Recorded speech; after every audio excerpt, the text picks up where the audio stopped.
For a very, very long period of time, especially during this past decade, the WWE really did struggle with making new stars. They would bury the stars that the fans wanted to see at the top, that they wanted to cheer for and wanted to win, in favor for the ones that we never even really cared about. Their problem is that they failed to create good and legitimate characters as well as compelling babyfaces and believable heels. The babyfaces and heels of the WWE have been a mess over the past 10 years. A babyface is a good guy in the WWE that fights for what's right, that fights for the WWE universe, and a heel is a person that opposes that. The ones that seem to be affected the most over the past decade are the babyfaces.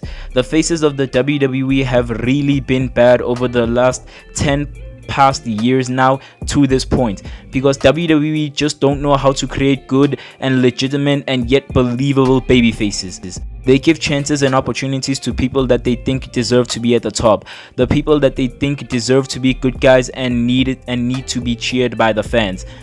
But we as the WWE Universe have a different perspective on that. We want to cheer for different types of people. Since 2010, when I think of a good, legitimate, believable babyface that has actually made you feel something, I think of CM Punk from 2011 till 2012. The summer of Punk was something that was just special. He made you feel something each and every single night, and he was just a good and legitimate babyface.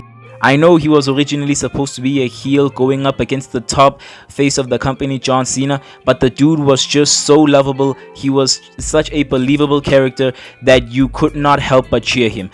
Somebody else that made the fans feel something about a year later was Daniel Bryan, when he started the Yes movement from 2013 all the way until early 2014. This was the peak of Daniel Bryan's career, and this Yes movement led him to winning the biggest prize in all of sports entertainment, the WWE World Heavyweight Championship, after beating Randy Orton and Batista in the main event of WrestleMania 30 back in 2014. The thing about Daniel Bryan is that he was just a believable babyface, somebody that you actually legitimately believed could get beaten by a much bigger guy, and it just worked. It was perfect. Another trio is The New Day from 2016 all the way back to Kofi Mania in 2019. I know they're still babyfaces, but come on, who still pays attention to The New Day?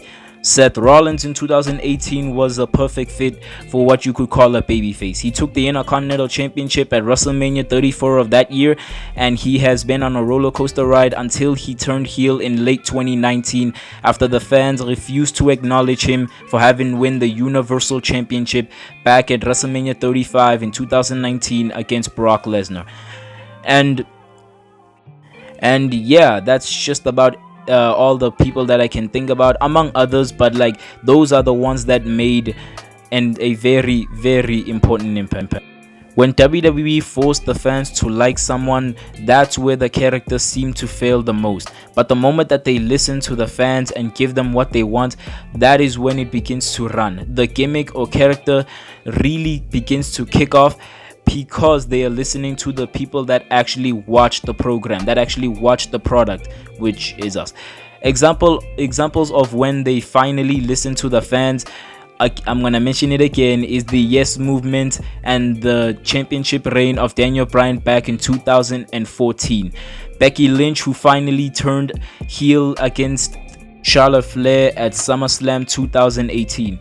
Where they were originally and actively trying to get the fans to hate her and boo her because she was originally supposed to be a heel character back then, but her popularity rose so high and so fast that they had no other choice but to turn her babyface, and since then she has become one of the biggest female stars that the WWE has ever had, and perhaps one of the most biggest stars that the WWE ever had up until that point.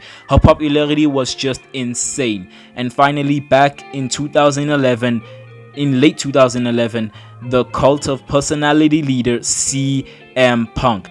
WWE have struggled with this problem for years now.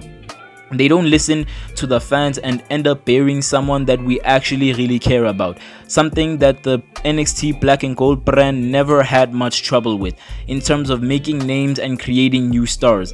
Babyfaces such as Johnny Gargano and Tommaso Ciampa, known as DIY, Keith Lee, who was one of the biggest stars. Oh my god, I miss Keith Lee, man. Why did Vince have to do him like that? Oh my goodness, man. Oh my goodness.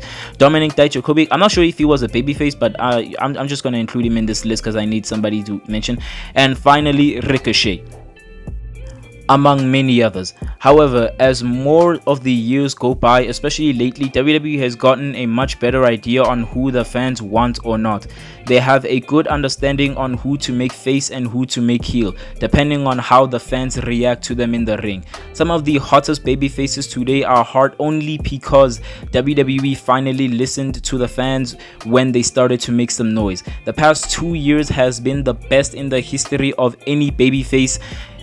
It is quite unbelievable. The list goes on. Seth Rollins, Sami Zayn, Kevin Owens, Jey Uso, Chad Gable, Drew McIntyre, Randy Orton, Becky Lynch, Bianca Belair, the man that started it all back in 2022, Cody Rhodes, and LA Knight. All of these men and women have changed and redefined what it means to be a babyface in the WWE. Unlike the previous years, being a babyface is actually cool. It's actually respectable and you can actually cheer for them. Up against the top heels of the company, the Judgment Day, Roman Reigns and Gunther, they create a very compelling and believable story. You want to cheer for them and you want them to win. This is the best that they can do at the moment, and it is working. If they continue moving at this pace for more years, then they could create something really special in the form of the most compelling and believable babyfaces the company has ever had. Being a babyface is finally as cool as being a heel. And somebody that has watched wrestling for so long, I'm happy that wrestling is finally thriving.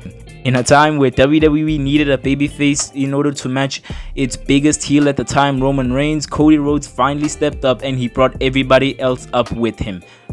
Something that we have always wanted. With all the woes, crazy laugh, countdown, raps, yes, what a time it is to be a babyface in the world of professional wrestling.